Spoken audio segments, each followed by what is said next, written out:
নমস্কার বন্ধুরা, পম্পার কিচেনে আপনাদের সকলকে স্বাগত।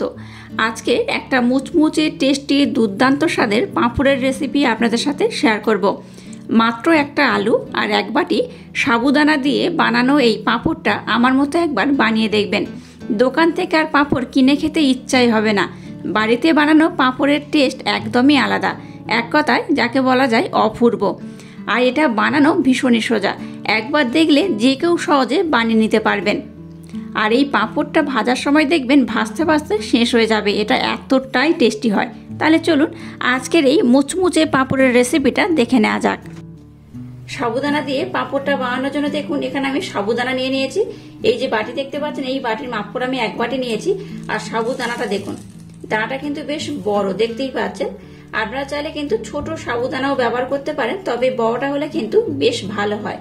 তো আপনারা আপনাদের হাতের কাছে যেমন সাবুদানা পাবেন সেটা দিয়ে কিন্তু পাঁপড়টা বানালে হবে। তো যাই হোক, এই সাবুদানাটাকে প্রথমে আমি ভিজিয়ে দেব।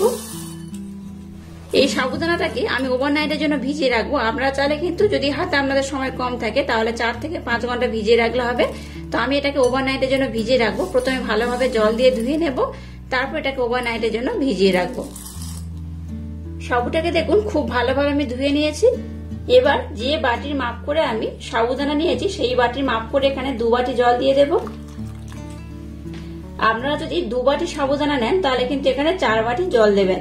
তো এই 2 বাটি জল দিয়ে এটাকে আমি ওভারনাইটের জন্য ভিজিয়ে রাখবো। ওভারনাইট পর আমি আপনাদের সাথে নেক্সট স্টেপ শেয়ার করব। আজকের আলুর যে পাঁপড়টা বানাবো তার জন্য দেখুন প্রথমে আমি কি করেছি, একটা পাত্রের মধ্যে জল নিয়ে নিয়েছি। এবার নিয়ে নিয়েছি একটা গ্রেটার, এরকম সরু গ্রেটার হলেও হবে। আর নিয়েছি দেখুন একটা আলু। আলুটাকে প্রথমে আমি খুব ভালোভাবে খোসা ছাড়িয়ে ধুয়ে নিয়েছি। এবার এটাকে আমি খুব ভালোভাবে গ্রেট করে নেব।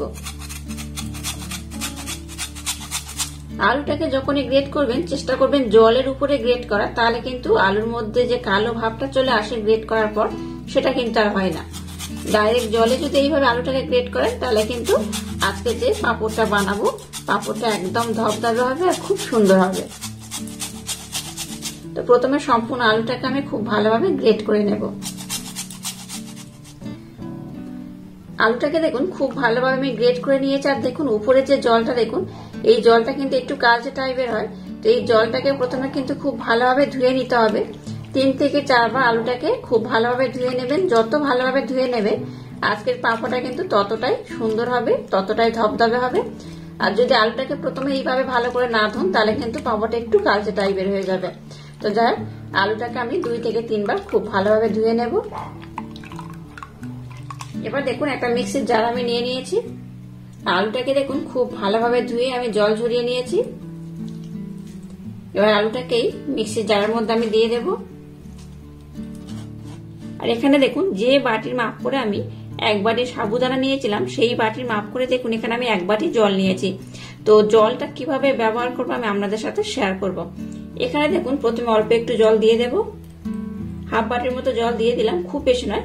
হাফ বাটি জল আমি আবার পরে কাজে লাগাবো। এবার এটাকে আমি খুব ভালোভাবে ব্লেন্ড করে নেব।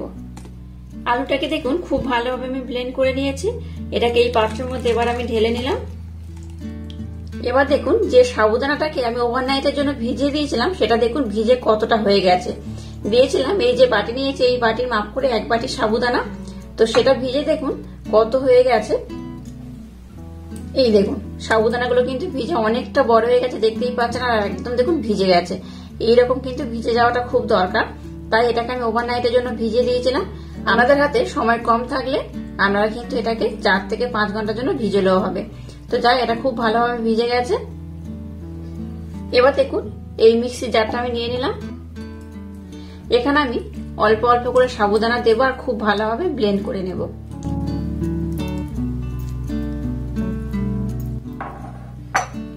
আর এই যে হাফ বাটি জলটা আমি রেখেছিলাম এই সমস্ত সাবুদানা ব্লেন্ড করতে আমি হাফ বাটি জল ব্যবহার করব।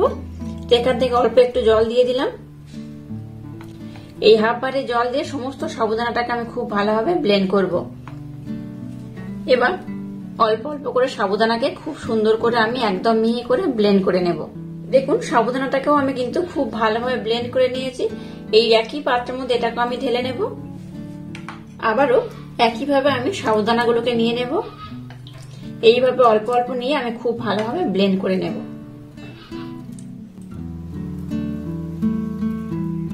সমস্ত সাবুদানাগুলোকে আমি খুব ভালোভাবে ব্লেন্ড করে নিয়েছি। এবার আলু আর সাবুদানাটাকে এইভাবে আমি খুব ভালোভাবে মিক্সড করে নেব।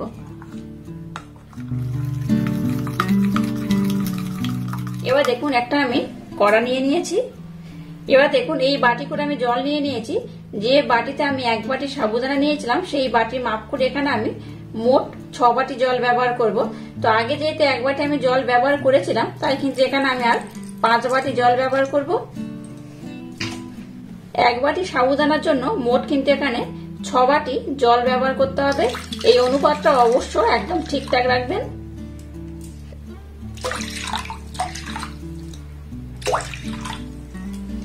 দেখুন এই আমি মোট 5 বাটি জল ব্যবহার করলাম।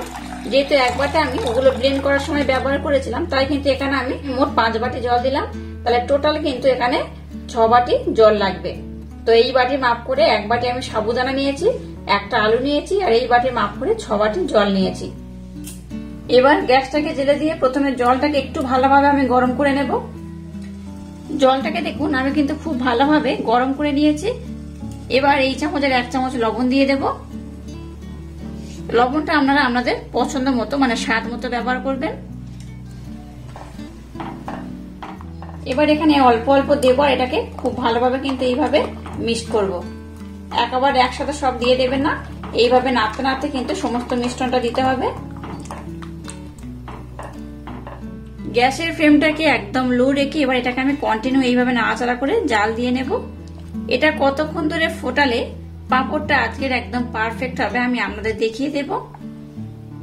অবশ্য গ্যাসের ফ্লেমটাকে একদম লো রেখে এইভাবে কন্টিনিউ এটাকে নাড়াচাড়া করবেন, নতবা কিন্তু এটা কড়ার তলাতে বসে যেতে পারে। তাই এইভাবে কন্টিনিউ নাড়াচাড়া করতে হবে। গ্যাসের ফ্লেমটাকে লো রেখে এটাকে আমি 5 মিনিট ধরে খুব ভালোভাবে ফুটিয়ে নিয়েছি। দেখুন কালারটা কিন্তু অনেকটা চেঞ্জ হয়ে গেছে, দেখতেই পাচ্ছেন। অনেক থেকে অনেকটা একটু ঘন হয়ে গেছে, দেখে বুঝতেই পাচ্ছেন কেমন হয়েছে। তবে এটাকে কিন্তু আরো বেশি ঘন করতে হবে, তাই এটাকে আমি আবার একটু খুব ভালোভাবে ফুটিয়ে নেব। গ্যাসের ফ্লেমটাকে লো টু মিডিয়াম রেখে এটাকে দেখুন খুব ভালোভাবে আমি ফুটিয়ে নিয়েছি, আর বেশ কিন্তু ঘন হয়ে গেছে। এই ব্যাটারটা কিন্তু এইরকমই থাকবে, দেখতেই পাচ্ছেন। যে পাঁপড়টা বানাবো তার জন্য কিন্তু এইরকমই আমার দরকার। আর ঘনত্বটা দেখুন আগে থেকে কিন্তু বেশ ঘন হয়ে গেছে, দেখতেই পাচ্ছেন। আর বেশি ঘন করব না। আচ্ছা, কিভাবে বুঝবেন যে এটা হয়ে গেছে আমি আপনাদের দেখাচ্ছি। দেখুন একটা প্লেট নিয়ে নিয়েছি, আর এখান থেকে অল্প একটু আমি দিয়ে দেব। এই দেখুন এইভাবে দিলে যখন দেখবেন যে চারিদিকে স্প্রেড করছে না, যেটুকুটা দিয়েছে সেইটুকুটা রয়েছে, তাহলে জানবেন কিন্তু এটা হয়ে গেছে। আর তাছাড়া এই ধারগুলো দেখে বুঝতেই পারছেন যে এটা কিন্তু বেশ হয়ে গেছে। এই দেখুন একদম ঘন হয়ে একটা লেয়ার পুড়ে যাবে। তো যাই হোক, এবার আমি গ্যাসটাকে বন্ধ করে দেব। এবার এটাকে নিয়ে আমি ছাদে চলে যাব। আর এই যে মিশ্রণটা এখান থেকে কিন্তু একটা পাত্র আমি অল্প অল্প নেব, আর আমি পাঁপড়টা দিতে থাকবো। একসাথে যদি সব খোলা অবস্থা থাকে তাহলে কিন্তু ঠান্ডা হয়ে গেলে আর একটু ঘন হয়ে যাবে, তাই আর ঘন করা যাবে না। তাই দেখুন এইরকম বাটি আমি অল্প একটু করে নেব আর দেবো, আর এটাকে আমি ঢাকা দিয়ে রেখে দেবো। দেখুন আমি ছাদে চলে এসেছি, আর ছাদে দেখুন একটা রকম প্লাস্টিক আমি দিয়ে দিয়েছি, আর নিয়েছি দেখুন একটা চুড়ি। তো চুড়িটাকে কিন্তু এইরকম দিয়ে দেবো সমান করে যাতে মাপ হয় তার জন্য। আর এই পাত্রে করে আমি নিয়ে নিয়েছি, দেখুন যাতে সবগুলো সমান মাপ হয় তার জন্য এরকম একটা আমি চামচ নিয়েছি। এই চামচের মাধ্যমে এখানে দিয়ে দেব।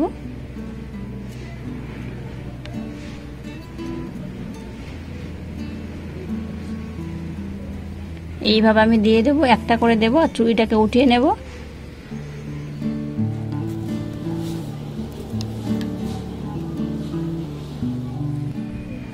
আবারও চুড়িটাকে উঠিয়ে নিলাম, আবার এইভাবে দিয়ে দেব। এইভাবে কিন্তু পাঁপড়গুলোকে আমি দিয়ে দেব।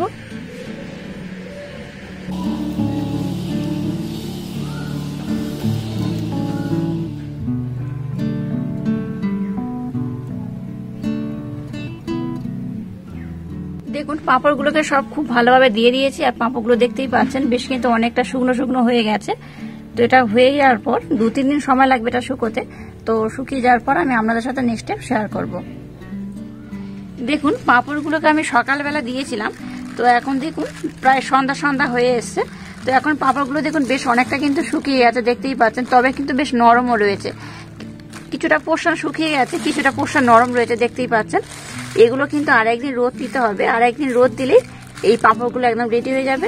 তো আমি আপনাদের দেখাচ্ছি, দেখুন একটা, এই দেখুন, এটাকে কিন্তু আপনারা ওঠাতে পারবেন, এইভাবে তুলে দিতে পারবেন, কিন্তু নরম রয়েছে।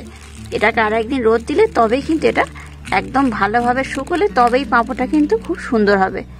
আমি আমাদের একটা তুলে তাও দেখাচ্ছি, দেখুন, এই দেখুন, এই মিডিল পয়েন্টটা কিন্তু একটু নরম রয়েছে, দেখে বুঝতেই পারছেন, এই দেখুন।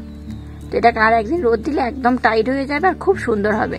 আর একদিন রোদ দেওয়ার পর আমি এই পাঁপড়গুলোকে ভেজে দেখাবো এটা কত সুন্দর হয়। দেখুন প্লাস্টিক থেকে পাঁপড়গুলোকে আমি তুলে নিয়েছি আর কত সুন্দর হয়েছে দেখুন। আর কতটা কালারটা দেখুন কেমন হয়েছে, একদম কিন্তু কাঁচার মতো, দেখতেই পাচ্ছেন। এখানে কিন্তু আপনারা একদিক থেকে দেখুন আমার হাত দেখতে পাবেন, মানে আঙুল দেখতে পাবেন, দেখতেই পাচ্ছেন কেমন হয়েছে। একদম সুন্দর দেখতে হয়েছে, অসম্ভব সুন্দর দেখতে হয়েছে। এবার এগুলোকে ভেজে আমি আপনাদের দেখাবো কত সুন্দর হয়েছে। আর এটা কিন্তু খুব ভালোভাবে শুকিয়ে গেছে। এটা শুকোতে খুব একটা বেশি সময়ও লাগে না। একদিন যদি ভালোভাবে রোদ পায় তাহলে কিন্তু খুব ভালোভাবে এটা শুকিয়ে যায়। চলুন এবার এগুলোকে ভেজে আমি দেখাচ্ছি এগুলো কত সুন্দর হয়। এবার দেখুন গ্যাসটা জেলে দিয়ে একটা কড়া বসিয়ে কড়ার মধ্যে তেল দিয়ে তেলটাকে খুব ভালোভাবে গরম করে নিয়েছি। এবার এই পাঁপড়গুলোকে আমি তেলের মধ্যে দিয়ে খুব ভালোভাবে ভেজে নেব।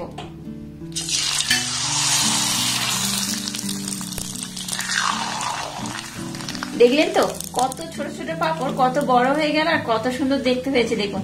আচ্ছা আপনারা চাইলে কিন্তু একটু লাল করে বা একটু সাদা করেও রাখতে পারেন। এই দেখুন কত সুন্দর দেখতে হয়েছে। আমি আপনাদের লাল কিংবা সাদা দুরকম করেই দেখাবো। এই দেখুন এটাকে একটু আমি লাল করে ভেজেছি, এগুলো কিন্তু খেতে দুর্দান্ত হয়। তো এইভাবে কিন্তু আমি সবগুলো ভেজে নেব। আমি আর একটা ভেজে দেখাচ্ছি, দেখুন, দেখলেন তো দেওয়ার সাথে সাথেই কিন্তু এগুলো খুব সুন্দরভাবে ফুলে যায় আর কতটা বড় হয়ে গেছে দেখতেই পাচ্ছেন। এই দেখুন বেশ অনেকটা কিন্তু বড় হয়ে গেছে।